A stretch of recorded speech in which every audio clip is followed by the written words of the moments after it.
안녕하세요, 한상입니다. 오늘 소개해드릴 차는 폭스바겐 신형 제타입니다. 제타는 1979년에 데뷔한 폭스바겐의 글로벌 소형차죠. 그동안 여러 지역에서 다양한 이름으로 판매가 됐는데 현재는 중국과 미국 시장에 중점적으로 판매가 되고 있습니다. 유럽에는 판매가 되지 않고요. 현행 모델은 7세대고요. 2018년에 데뷔를 했습니다. 신형은 MQB 플랫폼으로 갈아타면서 상품성이 좋아졌고요. 기존 대비해서 편의 장비도 보강이 됐습니다. 제타는 신형이 나오면서 엔진 라인업이 좀 단촐해졌습니다. 기본 모델에는 1.4L 가솔린 터보 한 가지만 탑재가 되고요. 2L 터보 엔진의 GLI도 있습니다. 국내에는 1.4L 가솔린 터보 엔진만 수입이 되고요. 프리미엄과 프레스티지 두 가지 트림으로 판매가 됩니다. 지금 보시는 시승차는 프레스티지고요. 가격은 2,990만 원입니다. 제타는 신형이 되면서 얼굴에서 풍기는 이미지 또는 느낌이 달라졌어요. 기존에 비하면 차가 더 커 보입니다. 실제로 차가 커지기도 했지만 좌우로 뻗은 그릴 디자인 때문에 실제보다 차가 더 넓어 보입니다. 그리고 기본적으로 같은 패키징이긴 한데 구형에 비하면 좀 더 세단스러운 그런 모습이 됐습니다. 무엇보다도 밖에서 보면 구형처럼 약간 좀 붕 뜬 것 같은 그런 느낌이 많이 사라졌어요. 헤드램프는 LED가 기본이고요. 여기에는 코너링 라이트가 같이 포함이 되어 있습니다. 차체는 모든 사이즈가 다 커졌습니다. 요즘에는 차체를 키워도 전고를 낮추는 경우가 많은데 이 신형 제타는 전고까지 모두 커졌어요. 특히 동급에서는 전장이 가장 긴 편에 속합니다. 아반떼와 차체 사이즈를 비교해보면 전장은 더 길지만 휠베이스는 더 짧고요. 전폭은 더 좁습니다.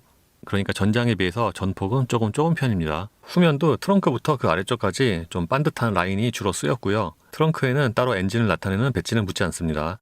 그리고 요즘에 많은 신차처럼 머플러는 장식이고요. 실제 머플러는 왼쪽 아래에 있습니다. 타이어는 금호 타이어의 윈터크래프트 WP72, 사이즈는 205에 55와 17입니다.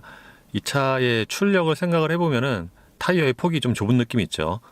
그리고 알로이 디자인은 약간 좀 하이브리드에 주로 쓰이는 그런 디자인 같아요. 예, 실내는 전형적인 폭스바겐의 디자인이죠.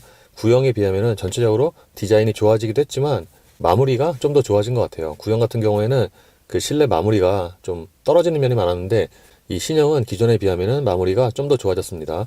그리고 대시보드라든가 도어 트림을 이루는 이 우레탄 같은 경우도 생각보다는 소재가 괜찮아요. 특히 이 차의 가격이나 그 포지션을 생각을 하면은 이 실내에 적용된 내장재는 괜찮다고 생각이 됩니다. 실내에도 그 하이그로시의 적용 범위가 그렇게 많진 않아요.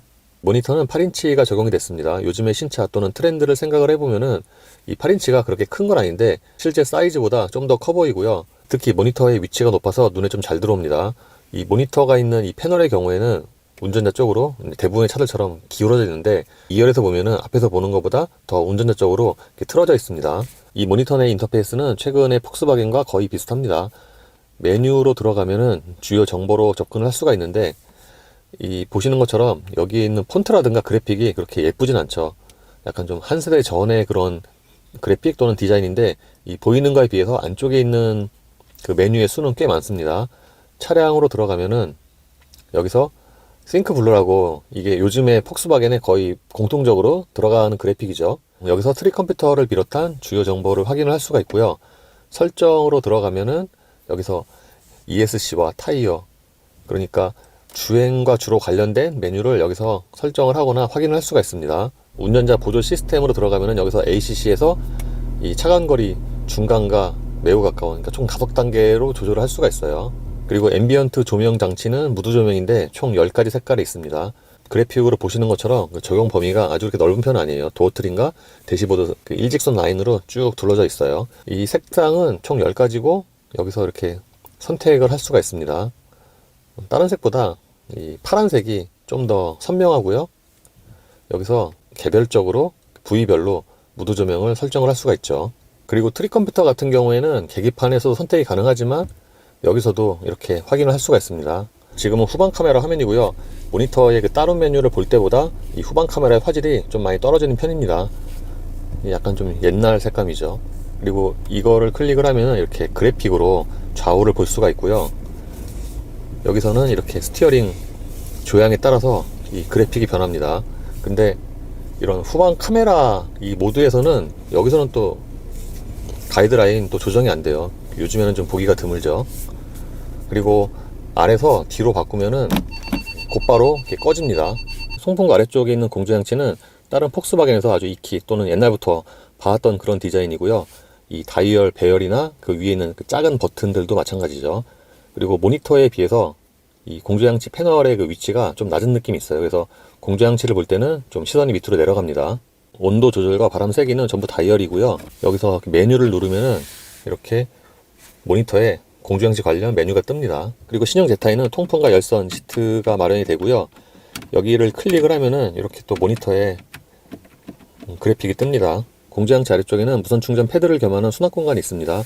핸드폰을 수납을 시킨 상태에서도 여기에 기본적인 용량이 커서 공간이 좀 남고요. 그리고 어느 정도는 핸드폰 화면이 좀 잘 보이는 편입니다. 그리고 요즘에 나온 다른 폭스바겐, 예를 들어서 뭐 T록처럼 이 앞쪽에 USB가 마련이 되어 있고요. 예전에 폭스바겐은 USB에 되게 인색했는데 요즘에는 USB를 당연히 앞쪽에 배치를 하고요. 그 위치 자체도 좋아요. 기어 셀렉터는 전통적인 레어 방식이고요. 인터페이스도 비슷해요. 폭스바겐은 예전부터 이렇게 D 상태에서 밑으로 한 번만 딱 치면은 S 모드로 바뀌었잖아요. 이거 역시 마찬가지입니다. 그리고 양쪽에는 ISG 온오프와 드라이브 모드가 있는데 이렇게 양쪽에 버튼이 좀 많이 비어 있으니까 약간 좀 아쉬워 보이죠. 대부분의 차들처럼 컵홀더는 앞뒤의 깊이가 조금 다르고요. 여기에 적용된 이 플라스틱은 다른 데에 비해서 굉장히 더 딱딱합니다. 차 크기를 생각을 하면은 센터 콘솔 박스의 크기는 괜찮은 편이고요. 이 무엇보다도 좀 깊이가 있어요. 이렇게 500mm 넣고도 문이 닫힙니다. 그리고 다른 차들에 비하면은 센터 콘솔 박스가 약간 좀 뒤에 있는 그런 느낌이고요. 특이하게 안쪽에 이 색깔이 좀 밝은 색이에요. 보통 센터 콘솔 박스는 이 안쪽에 보통 어두운 색이잖아요. 이 차는 밝은 색이고 여기에 USB 단자가 하나 더 있습니다. 운전대는 하단이 살짝 깎인 디커 스타일이고요. 림의 굵기는 성인 남자 기준으로 적당한 편입니다. 그리고 눈으로 보기에는 림에 적용된 가죽이 약간 좀 미끄러 보이는데 실제 만졌을 때의 그 그립이라든가 촉감은 괜찮아요. 그리고 스포크에 적용된 버튼들의 인터페이스나 디자인은 최근에 다른 폭스바겐과 동일합니다. 계기판은 요즘에 점점 사라져가는 아날로그 타입이고요. 참고로 현지에는 디지털도 있죠. 이 계기판 디자인은 공조장치처럼 예전부터 폭스바겐에서 써오던 디자인이고요. 그러니까 양쪽 게이지 바탕에 빨간색이 있는 것 빼고는 기존과 거의 비슷합니다. 그리고 이 가운데 액정을 통해서는 주요 트릭 컴퓨터 같은 정보를 확인을 할 수가 있고요. 예를 들어서 이렇게 페이지를 넘기면은 주행 데이터가 있잖아요. 여기서 오일 온도나 트릭 컴퓨터, 디지털 속도계 등을 확인을 할 수가 있습니다. 그리고 페이지를 넘기면 여기 운전자 보조가 있는데 여기서 사각지대 경고나 이 설정을 끄거나 켤 수 있습니다. 보통 차와 시트의 크기는 비례를 하는 편인데 이 차는 차 사이즈 대비해서 시트가 좀 넉넉한 편이에요. 쿠션의 앞부분을 연장하는 기능은 없지만 허벅지가 아주 그렇게 허전한 편은 아니고요. 쿠션은 전체적으로 좀 탄탄한 편입니다. 그리고 시트 포지션은 가장 낮춰도 약간 좀 껑충하게 느껴집니다. 주행거리가 굉장히 짧은 신차인데 그 엉덩이가 닿는 부분에 가죽이 약간 좀 울어있죠. 도어 트림도 전형적인 폭스바겐의 디자인이고요. 유리는 4개 모두 다 원터치입니다. 그리고 도어 포켓의 디자인이 상당히 넉넉한 게 눈에 띕니다. 보통 북미형 폭스바겐이 2열의 거주성 또는 공간이 넓은 편인데 이 신형 제타도 그렇습니다. 차 사이즈 대비해서 2열의 공간이 괜찮아요. 제가 앉으면은 무릎과 앞시트 사이에 주먹이 2개가 꽉 끼게 들어가요. 이게 아반떼보다 2열의 레그룸은 좀 더 좋다고 생각이 듭니다. 그리고 보통 이 정도 사이즈면은 2열 좌판의 길이가 굉장히 짧은 경우가 많은데 이 차는 짧긴 짧지만 아주 그렇게 허벅지 뒤가 허전할 정도로 짧진 않습니다. 그리고 2열의 등받이 각도도 약간은 좀 뉘어있는 편이고요. 그래서 전체적인 2열의 거주성은 좋은 점수를 줄 수가 있습니다. 지금은 1열 시트를 가장 낮게 한 상태인데 이 상태에서도 이 밑으로 신발이 들어가고 그 상하의 여유가 있어요. 반면에 이 가운데 부분은 좀 많이 올라온 편이어서 가운데 사람이 앉으면 좀 불편하겠죠. 2열에는 송풍구가 없고요. 보시는 것처럼 딱 열선만 있습니다. 대부분의 차들이 그렇긴 하지만 2열 쪽으로 오니까 이런 소재라든가 디자인이 좀 더 떨어지고요. 이쪽에는 그 도어 포켓도 없어요. 반면에 이쪽에는 보통 요즘에 프리미엄 브랜드도 이 백포켓을 그물로 하는 경우가 되게 많잖아요. 근데 제타는 또 그런 건 아니에요. 컵홀더는 암레스트에 있고요. 스키스루는 없습니다. 트렁크는 도어 트림에 있는 버튼으로 열 수가 있고요. 닫는 건 당연히 수동입니다. 그 트렁크 안쪽에 손잡이가 양쪽에 하나씩 있어요. 트렁크의 기본 용량은 510L, 2열 시트를 접으면 986L로 늘어납니다. 그러니까 차 사이즈 대비해서 트렁크의 용량도 괜찮은 편입니다. 예, 공연 때 실내로 들어오는 엔진 소리가 큰 편은 아닙니다. 보통 차 급과 이 실내 방음은 거의 비례를 하는 편인데 제타의 포지션을 생각을 하면은 실내로 들어오는 엔진 소리가 큰 편은 아니죠. 엔진 소리가 또렷하게 들리긴 하는데 그게 음량 자체가 크진 않아요. 그리고 공회전 때는 이 진동 대책이 꽤 좋습니다. 특히 지금이 영하 10도인데 한낮에도 그걸 생각을 해보면은 정차 시 이 진동 대책은 꽤 좋다고 할 수가 있어요. 그러니까 운전대나 시트로 전달되는 진동이 아주 가늘게 있습니다. 근데 그게 아주 신경이 쓸 정도의 그런 그 진동은 아니에요. 이 차의 파워트레인은 1.4L 가솔린 터보 엔진과 8단 자동 변속기로 조합이 됩니다. 최고 출력은 150마력이고요. 보통 듀얼 클러치는 이제 저속에서 울컥거림이 있기 때문에 승차감이 자동 변속기에 비해서 떨어진다고 하죠. 이 차 같은 경우에는 이제 8단 자동이 적용이 되는데 저속에서 보통 자동 변속기 같지 않은 약간 좀 이렇게 울컥거림이 좀 빈번하게 있고요. 특히 이제 킥다운 할 때는 거의 간헐적이 아니라 굉장히 좀 자주 변속 충격이 있습니다. 그래서 그런 면에서 보면은 다른 요즘의 자동 8단에 비해서 그런 변속 충격이 조금 더 있다고 봐야 되겠죠. 주행 소음이나 주행 성능에 있어서는 타이어가 이제 큰 부분을 차지를 하고, 특히 주행 이 소음 같은 경우에는 타이어와 노면 상태 그리고 하체 방음이 가장 결정적이거든요. 근데 이 차는 윈터 타이어예요. 그래서 어느 정도는 좀 감안을 하고 말씀을 드려야 될 것 같아요. 이 차만 놓고 말씀을 드리면은 아무래도 윈터 타이어다 보니까 타이어의 소음이 좀 이렇게 많이 올라오는 편이에요. 근데 다른 말로 하면은 이게 윈터 타이어지만 그 타이어 폭이 좁아요. 205밖에 안 돼요. 보통 타이어 폭이 좁을수록 또 소음이 적게 나잖아요. 그래서 이렇게 저렇게 감안을 하면은 정속 주행할 때 그 타이어 소음이 그렇게 적은 편은 아니고요. 근데 무엇보다도 타이어보다는 이제 고속 주행할 때 바람 소리가 좀 많이 나는 편입니다. 이제 오늘은 좀 바람이 좀 있지만 어제 같은 경우에는 이제 바람이 그렇게 많지가 않았는데, 어제 기준으로 말씀을 드리면 고속으로 주행할 때 바람 소리가 전면에서 부딪히는 그 소리가 좀 가장 크게 들립니다. 지금처럼 90으로 정속 주행할 때도 그 앞창에서 부딪히는 소리가 좀 도드라져요. 이 차는 저속에서는 스티어링의 감각이 적당히 좀 무게감이 있는 편인데, 속도가 올라가면은 운전대가 좀 가볍게 느껴져요. 무엇보다도 이 중심 부분의 유격이 좀 다른 차들 대비해서 큰 편이어갖고, 이것 때문에 지금 정도의 속도에서는 괜찮은데 그 고속으로 올라가면은 이것 때문에 이제 고속 안정성이 좀 떨어진다고 느낍니다.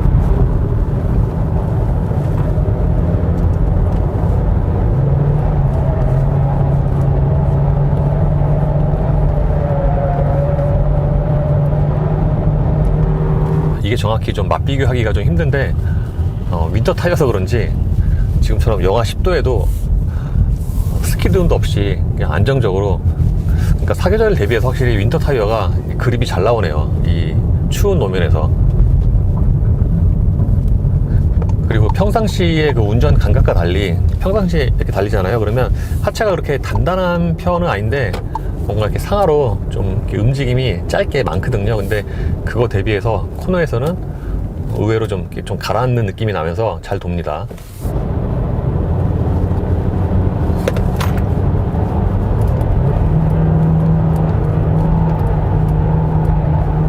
이 차의 가속력은 배기량이나 출력 대비해서 잘 나오는 편입니다.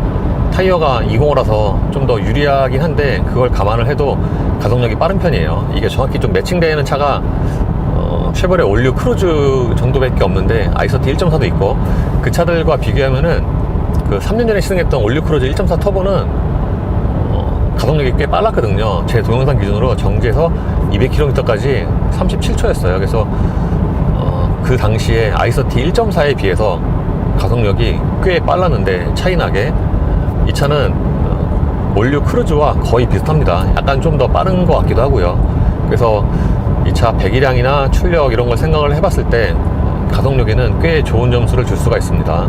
그래서 이렇게 가속력에서는 좋은 점수를 줄 수가 있는데, 풀 가속을 하거나 회전수를 높게 쓰면은 그때는 그 주행 질감이 좀 많이 떨어져요. 이 회전수를 이게 대략 한 5000rpm 이상이 되면은 이제 진동이 좀 많이 늘어나요. 요즘에 타본 그 가솔린 엔진 중에서도 가장 많은 편에 속하고, 요거는 또 윈터 타이어와 그렇게 큰 관련이 없기 때문에 뭔가 전체적으로 그 주행 느낌을 한마디로 표현을 하면은 이 차가 고속 또는 고회전 대응용 차는 아니라고 생각이 됩니다. 왜냐하면은 이게 지금도 아까 말씀을 드린 건데 대략 지금처럼 이제 80 정도에서 킥다운을 하잖아요. 그러면 이렇게 변속 충격이 거의 매번 동일하게 비슷하게 나타납니다. 그리고 다른 이제 폭스바겐과 비교해서도 비슷한 속도에서 킥다운을 하잖아요. 그러면 이게 반응이 되게 느려요. 이게 좀 변속기가 나쁘다기보다는 인위적으로 이렇게 세팅을 한 것 같아요. 그러니까 종합적으로 보면 이 차는 뭔가 좀 연비에 좀 더 무게가 더 많이 실린 그런 세팅이어서 이런 킥다운도 약간 좀 느긋하게 세팅을 하지 않았나 싶습니다. 드라이브 모드는 에코와 노멀, 스포츠, 사용자 설정이 있는데 대부분의 차들처럼 에코 모드에서는 가속 페달의 초기 반응이 많이 둔해집니다. 이 차가 저속에서는 노멀 기준으로 그 초기 반응은 좀 빠른 편이거든요. 근데 에코 모드로 바꾸면은 좀 이렇게 한참 더 밟아야지 이 반응이 나오죠. 그리고 스포츠 모드로 바꾸면은 반응이 조금 더 빨라지긴 하는데 그렇게 노멀과의 차이가 큰 편은 아니에요. 2010년 이전의 폭스바겐은 노멀과 스포츠 모드의 차이가 좀 두드러졌죠. 예를 들어서 그 140마력의 평범한 2리터 TDI도 스포츠 모드에서 되게 공격적이다 라고 싶을 정도로 반응이 빨랐는데 요즘의 폭스바겐 스포츠 모드는 그렇게 반응이 예전처럼 공격적이지 않습니다. 물론 노멀에 비하면은 반응이 조금 더 빠르긴 한데 이것도 아주 그렇게 빠릿빠릿한 그런 느낌은 아니에요. 요즘에 요 사이즈의 차들이 대부분 그렇듯이 리어 서스펜션은 토션빔이에요. 근데 이렇게 좋은 노면 또는 1열에서는 적어도 그 토션빔인 티가 그렇게 많이 안 납니다. 이거는 뭐 대부분의 차들에 거의 해당되는 얘기죠. 근데 노면이 안 좋거나 또는 과속 방지턱을 넘거나 또는 노면의 그 좌우 그 편차가 좀 다르거나 그럴 때는 이제 상대적으로 그 멀티링크 차들에 비해서 승차감의 저하라든가 그립의 차이가 좀 더 크게 다가오죠. 이 차는 새 차라서 그런지 변속 충격이 좀 잦은 편이에요. 방금 같은 경우도 코너 돌 때 킥다운해서 기어가 내려가잖아요. 그때 좀 날카롭게 탁 하고 튀는 느낌이 또 발생을 했죠. 물론 나중에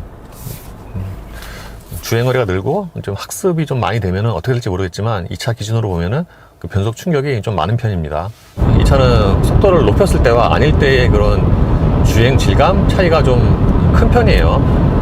그러니까 일상적인 환경에서는 그래도 괜찮은 편인데 속도를 많이 높이면은 그때는 이제 주행 질감이 확 떨어져요. 예를 들어서 아까 말씀드린 것처럼 이제 풀 가속을 해서 회전수가 5000rpm이 넘어가면은 엔진 소리가 커지는 건 둘째치고 이 진동이 많이 늘어나죠.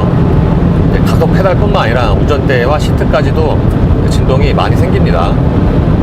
거기다가 이것도 아마 윈터 타이어 때문에 그런 것 같은데 고속 주행할 때 특히 좀 직진성이 좀 떨어지는 편이에요. 그러니까 좀 앞에 좀 이렇게 좌우로 흔들려요. 보통 윈터 타이어 끼면은 고속으로 이렇게 직진할 때 앞이 좀 이렇게 흔들리는 편이거든요. 예를 들어서 제가 유럽에서 시승했던 투아렉이나 현대 i40나 그 차들도 윈터 타이어 끼면은 고속으로 주행할 때 그 직진성이 좀 떨어져요. 좌우로 좀 흔들리는데 이 차도 그렇습니다. 근데 그걸 감안을 해도 이 차는 좀 유난히 고속 안정성이 좀 떨어지는 편이에요. 특히 고속으로 주행할 때 좀 큰 차, 지금도 이게 차가 이렇게 잘 똑바로 안 가요. 옆으로 이렇게 지나갈 때 옆으로 좀 확 밀리는 그런 현상도 있는데 그거는 아무래도 타이어 사이즈가 그 얇아서 그럴 수도 있고요. 그리고 운전 중에 시야는 그 전방은 좋은데 그 양쪽의 그 사이드 미러는 이쪽은 좀 부족해요. 보통 미국 시장용 차 또는 미국 차들은 이쪽 유리의 그 사각이 되게 큰 편인데 이 차 역시도 그렇습니다. 그래서 사각지대에 그 경고 그 램프가 있긴 하지만 이 차도 차선 바꾸고 그럴 때 좀 이렇게 직접 눈으로 확인을 하시는 게 좀 더 확실하죠. 이 차는 ISG로 엔진이 온오프 될 때 그 떨림이 굉장히 적은 편입니다. 가솔린답게 엔진이 꺼질 때도 이렇게 슥 하고 꺼지고요. 켜질 때도 그 떨림이 최소화가 돼 있어요. 그래서 ISG 작동에 따른 그 승차감 저하는 그렇게 걱정을 안 하셔도 될 것 같고요. 반면에 다른 차들에 비해서 이 ISG의 가용 시간이 좀 적은 편이에요. 그러니까 ISG로 엔진이 꺼지는 그 경우가 좀 적어요. 이게 뭔가 그 르노 삼성 같네요.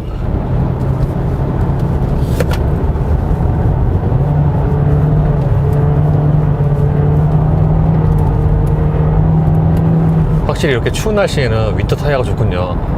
평소와 속도는 비슷한데 스키드음도 거의 안 나고, 어쨌든 평상시에 그 운전 감각과는 달리 코어 넣을 때 생각보다 꽤 안정적이고요. 스포츠 모드로 해도 그 노멀과 그렇게 큰 차이는 없습니다. 코어 넣을 때 그 거동은. 이 차는 가속력도 괜찮은데 정속 주행할 때 연비도 좋아요. 시속 90km로 정속 주행하면은 순간 연비가 대략 20km 내외로 나오는데 20km 이상 나올 때도 많고요. 아무래도 이 차가 타이어 폭이 좀 좁다 보니까 거기서 좀 유리한 면도 있죠. 그리고 시속 110에서는 대략 한 17, 16 이 정도가 나옵니다. 예, 이번에 폭스바겐 제타를 오랜만에 타봤는데요. 일단 구형 디젤과 비교해보면은 전체적인 상품성이 굉장히 많이 좋아졌습니다. 일단 외장 디자인이 구형 대비해서 월등히 좋아졌고요. 구형은 뭔가 약간 좀 껑충하고 좀 그런 느낌이 있었는데 이 신형은 그거에 비해서 외장 디자인이 좀 더 세련된 모습으로 바뀌었죠. 그리고 실내도 전체적인 그 만듦새 또는 그 마무리가 구형보다 좋아요. 거기다가 지금 국내에서 판매되는, 정확히는 판매됐던 차 기준으로 말씀을 드리면 가격 대비해서 편의 장비도 꽤 알차게 갖추고 있고요. 예를 들어서 시트 통풍이나 운전대 열선도 있고요. 썬루프도 있죠. 그러니까 3천만 원 이하의 가격인 걸 생각을 하면은 편의 장비가 꽤 좋은 편이고, 이제 아쉬운 거라면 이제 사이드 미러가 이 전동식이 아니죠. 손으로 접어야 돼요. 거기다가 가속력이나 연비 또는 2열 공간도 괜찮아서 일상의 발로 사용하시는 분들에게는 좋은 선택이 될 수가 있어요. 이렇게 안팎으로는 장점이 많은데 주행 질감으로 보면은 좀 아쉬운 부분이 있습니다. 아까 말씀드린 것처럼 주행할 때 전면에서 바람 소리가 좀 많이 들리고요. 고회전 사용하면은 그 진동이 좀 밑에서 많이 올라오죠. 가솔린 차로는 좀 보기 드물게. 거기다가 윈터 타이어인 걸 감안을 해도 고속으로 직진할 때 좌우로 이렇게 흔들리는 게 좀 큰 편이에요. 그리고 구형보다 좋아진 건 맞는데 이 실내 디자인을 보면은 약간 좀 옛날 차를 타는 그런 느낌이죠. 예를 들어서 계기판 같은 경우 저 표시되는 액정에서 그 ACC 차간거리 그 그래픽만 봐도 좀 옛날 차 같죠. 제가 지금 타고 있는 차는 3천만 원 이하의 가격인데 이 차만 놓고 보면은 가성비가 꽤 좋죠. 근데 한정으로 팔았기 때문에 지금 더 이상 살 수가 없고요. 21년형이 판매가 될지도 좀 미지수죠. 공식적인 답변으로는 언제가 될지 모르지만 21년형이 판매가 될 수도 있다고 합니다. 이 말은 정말 말 그대로 판매가 될 수도 있고 안 될 수도 있는데, 다르게 해석을 하면은 지금으로부터 1년 뒤에 이 차처럼 한정으로 다시 또 싸게 판매가 될 수도 있죠. 예, 이로써 폭스바겐 신형 제타의 시승을 마치겠습니다. 감사합니다.